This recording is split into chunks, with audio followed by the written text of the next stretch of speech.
my living room to do another standing video because, again, I've been filming all day, doing a whole bunch of cooking type videos, and it's been so much fun. I do kind of want to sit down now, but since everything's already set up, I'm good to go. I wanted to talk about the greatest band of all time, Radiohead. I'm just going to throw that opinion out there right at the front end of this so you know in exactly what direction this is going to go. I want to talk through what I think makes them special. I want to talk through their different albums. And I want to share maybe a little bit more context in terms of like how their music has impacted my life. Maybe as we go, I'll find some personal stories and stuff to share with you as well. So the gist of Radiohead, and the reason that I love them so much is because they didn't quarter themselves into a box. They're always very much themselves. Every album is a capsule of a different element of their style and their character. So the very first release they did, Pablo Honey, is worlds apart from something like Kid A. And every album, they just managed to continually evolve. It's not only that their albums are different from each other. It seems like a lot of the times they're building. They're increasing in like nuance and subtlety and shades of feeling. So I love that not all Radiohead albums sound the same. I love that each one is quite different from the next one. I love that they are groundbreaking. So several albums that Radiohead has released have basically changed music forever. Like the entire landscape of music has been sort of guided. They're rule makers and rule breakers, and then other people kind of follow in their footsteps. So I really like that about them too. They're very innovative. They're not tethered to style. So with the exception maybe some of their older music, their music has a really timeless quality, and I feel like I'll still appreciate their music. I've been listening to Radiohead since I was like 15, so basically over half of my life. And I anticipate that I'll continue to listen to them as time goes on. Whereas some bands that I really liked as a kid, I'm not a big fan of anymore. Or another thing that happens is when a band releases a bunch of albums, you know, like there's a band that you're really into, but then they keep releasing music. And the longer they go and the more music they release, the more you're just kind of like, I'm getting real meh about you at this point. It's like the charm wears off or your interest wears off, or it's just like you kind of split ways or part ways a little bit. Maybe their style doesn't change, or their sound just gets kind of regurgitated or tired. Like it's recycling the same idea over and over. So that's why I appreciate Radiohead so much. I feel like it's going to be a timeless staple of my music life forever, hopefully. And I've listened to all of these albums, with the exception of maybe a couple of them, like dozens of times, literally dozens of times. And some songs on here, probably like hundreds of times. It's maybe a little bit embarrassing to admit, but anyway, that's why I feel like of all the bands that I could choose to talk about and share a personal connection with, Radiohead would be that one too. Now, the final thing that I'll say about their music on the whole is that it's emotive in nature, but not in a really obvious way. So, for example, Radiohead, like you're not going to come across really like plain and simple love songs, or like really plain and simple, like nothing about their music is like plain and simple in content. It's much more nuanced, and as such it feels a lot more human. It feels more like they're capturing these shades, these tiny shades of human nuance in a way that a great author might capture those subtleties in a portrayal of a particular character, which I find to be true when we're talking about authors like it's one of the reasons I like Leo Tolstoy so much, for example, because I feel like, or George R.R. Martin for a totally different style, because I feel like they just capture this essence of humanity in it. It's not, they're going deeper and more individualistic into their own experience, but then they touch a collective experience from doing so in a way that allows us to put words and sound into an experience and a feeling that we're having in a way that we couldn't have done on our own. And that is like what makes music magic. The fact that music can, this is eventually going to be a talk about Radiohead, but the fact that music can feel like your life. You listen to a song and it feels like you, or a part of you, like a well-loved song, something that you listen to at a critical juncture, or that got attached to a moment in time. It becomes a part of your life. It becomes what defines your own experience of your inner world. So anyway, that's a long introduction to music, life, the universe, everything. But let's start by talking about, by the way, you can't really tell this, but I am balancing on one foot as we talk. I'm doing like a little bit of a yoga pose here. I don't really know why. So if I look like I'm kind of teeter-tottering a little bit, that is what's going on with my legs. So I feel like this is keeping me a little bit more energetic too, but soon my heart rate's going to start going up. Pablo Honey, their first album, I'm looking over at my phone, 1993. This is their most like Brit rock release. It's the one that I'm the least interested in, but it does have some good songs on it. It has Oh Dear, This Is Gonna Happen, isn't it? Anyone Can Play Guitar is probably one of the most famous ones from that album. Creep. I forgot Creep was on Pablo Honey, and that is the song that blew them up into the universe. Radiohead hated Creep so much because they were so sick of people only knowing that song that they started refusing to play it.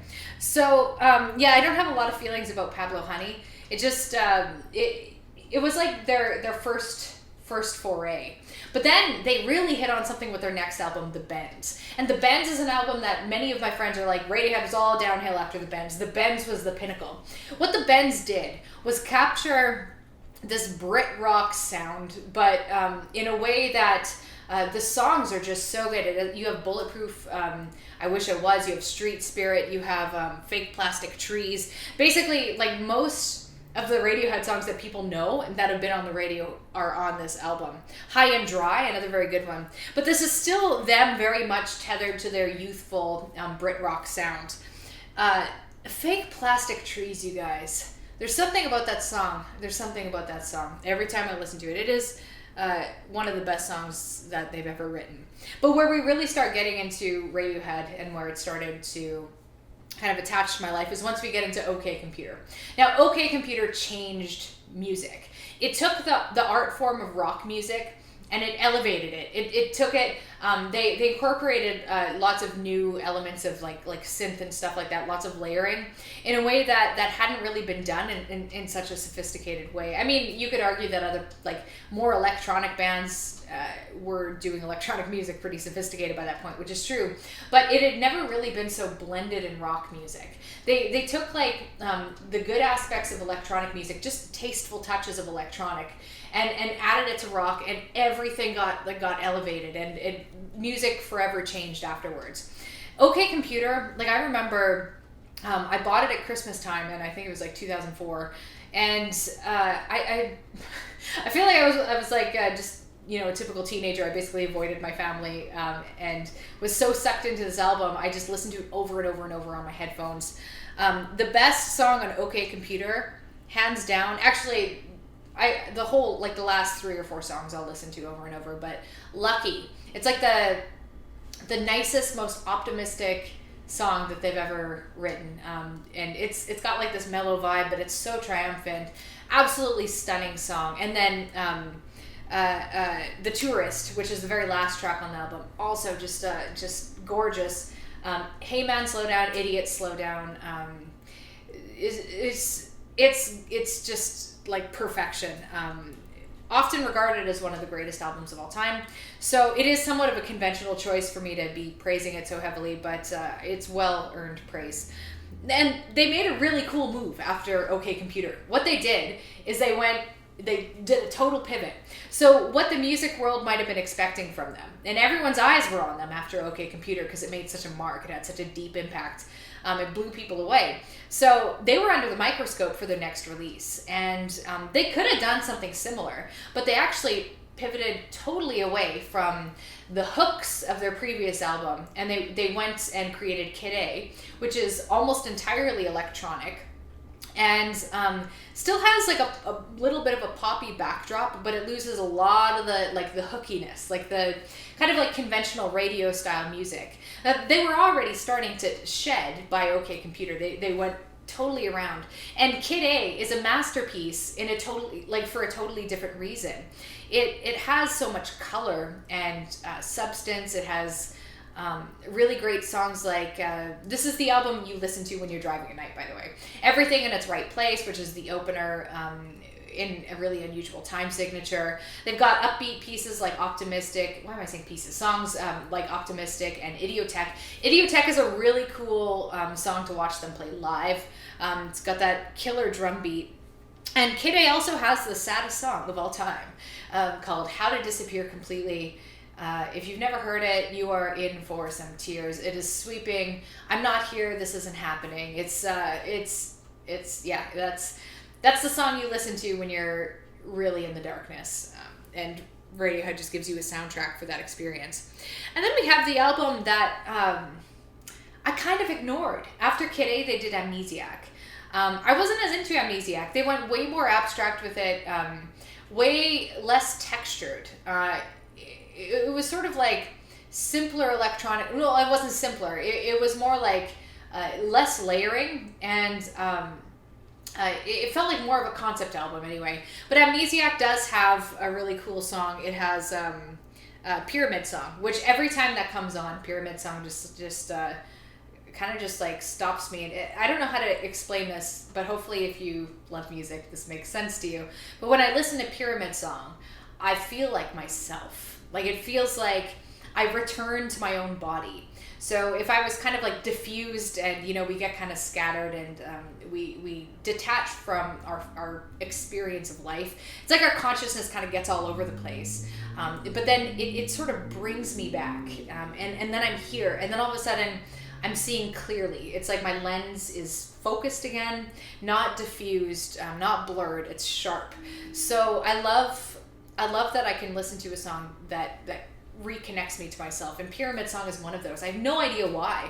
I've learned how to play it on the piano. It doesn't have like a clear meter, but it's really cool how the drums and listen to that song, you guys. The album on a whole, not my favorite, but it's a great song. Hail to the Thief is the one that I found my friends to be the most favorable to. So if we were in a car together, we would listen to Hail to the Thief. We wouldn't listen to a different Radiohead album because their other albums are so like broody, dark. You really kind of want to pay attention to them. They're not they're not songs to throw on in the car when you're hanging out with your friends and just having a good time. But Hail to the Thief is different. It's a little rockier. It steers back away from all the electronic experimentation they were doing and goes back to like acoustic instruments somewhat. I mean, they still have electronic touches and stuff in there. But this album has the really beautiful piano track Sail to the Moon. And there's one song on here called Sit Down, Stand Up. It's the second track. And that's one of the songs I've listened to over 100 times. So when I was 18, I decided to finish high school in a small town and live with my grandparents for like my final 6 months of high school. So it was an entire scenery change. My life kind of blew up and I just needed a square one. And every time I listen to Hail to the Thief, I'm back in that bedroom. It's dark, it's winter. And since they lived on an acreage in the middle of nowhere, you could see all the stars out the window. It was so bright outside. It was so beautiful. And I would just listen to Sit Down and Stand Up over and over and over, just laying on my bed, just having that on like my boombox stereo. It's one of those songs that kind of attached to a period in time. Hail to the Thief, I wouldn't say is my favorite album by them, but it's got lots of upbeat rock songs. It's probably a good like introduction, like a good gateway to Radiohead. What might actually be my favorite album, though, is In Rainbows. And they released In Rainbows on my birthday. I think it was, 2008? 2007. I think it was the day of my birthday that they released this album, so maybe there's like a kind of innate specialness there. A lot of great bands were releasing a lot of great albums in around 2007. That was a really good time for music, I remember. But In Rainbows is so romantic. And it's got so much like depth and sweepingness to it. So I'm making up words, but where Hail to the Thief feels condensed in like rock instrumentation, so you have like bass and guitar and stuff like that kind of down to the bones. In Rainbows is the opposite. It's so sweeping. There's like tons of effect usage. There's like string instruments and stuff that they bring in. There's electronic elements. It feels almost symphonic, but it sounds nothing like symphony music, but it feels that way. It has much more scope. And every track on that album, I'm just trying to think, honestly, like Weird Fishes, All I Need, Reckoner, you guys, coolest drums ever. Like the way they like the effect of the drums. They sound like crystals. Sounds like metal. You listen to that drum opening, and it's just like shimmering metal. It's beautiful. It's one of the most beautiful songs of all time. And then yeah, I mean, there's great things on there. So that would be about where Radiohead stops for me. There's two more albums that are good. I actually have really come around to A Moon-Shaped Pool, which is their most recent release from 2016. The first time I listened to it, I was like, yeah, this is just like a Tom York solo album. But I've listened to it a lot more, and it just feels like very, very pure. Very pure. It's not full of color and romance the way In Rainbows is. It's sort of like black and white, it feels like. And actually, maybe I'm just describing things based on the album covers, because A Moon-Shaped Pool is a black and white album cover. In Rainbows, the word is in the title. So there could be like a little bit of a psychological bend, but the music almost feels... I like to think of music in images and stuff, and it has this like milky feel, very smooth, very simple, but has a couple great songs on there. So I really like Desert Island Disc, but really the whole thing is great. And they did a redo of True Love Waits. So hardcore Radiohead fans had this like bootleg version of True Love Waits, which is a B-side, like it was an unreleased song that was just Tom York with I think Johnny Greenwood playing on the guitar. Just a simple, beautiful love song of its like has never existed in Radiohead's repertoire. And they put it on A Moon-Shaped Pool as the very last track and totally redid it. And I believe it was, I feel like Tom York's wife died, and I think a lot of A Moon-Shaped Pool kind of reflects that. So it feels like it makes sense that the love song that they've created would find its way onto that album. So it is a very reflective, introspective album. And then I kind of skipped over the King of Limbs, because that's probably my least favorite. Like King of Limbs and Pablo Honey are probably my least favorite Radiohead albums. But it does have Codex, which is one of my favorite Radiohead songs of all time. And another one that if you're into playing piano is a really beautiful piano song. Very simple, just in the key of D minor. But it's another song that got attached to a moment in my life where I was essentially like on the precipice of a major change. And yeah, every time I hear that song, I just remember the feeling. It's like the calm before the storm that you know is coming. And it's just, yeah, to go back to what I was saying at the beginning, I'm sure this is turning into like a ridiculously long video. And I have to pick a favorite album to finish this off. But just to circle back around, the reason I love Radiohead so much and music in general is because it becomes the soundtrack to my life. I've made the joke, and this is not an original joke. I'm sure everyone's like, haha, Radiohead is the radio of my head. But I really feel that way. I feel like they capture some human essence that feels like true to something deep within me. It's like I'm able to connect to a different aspect of myself through listening to their music. I get to understand myself better. And their music attaches to my life in a way that fills my life with so much more meaning.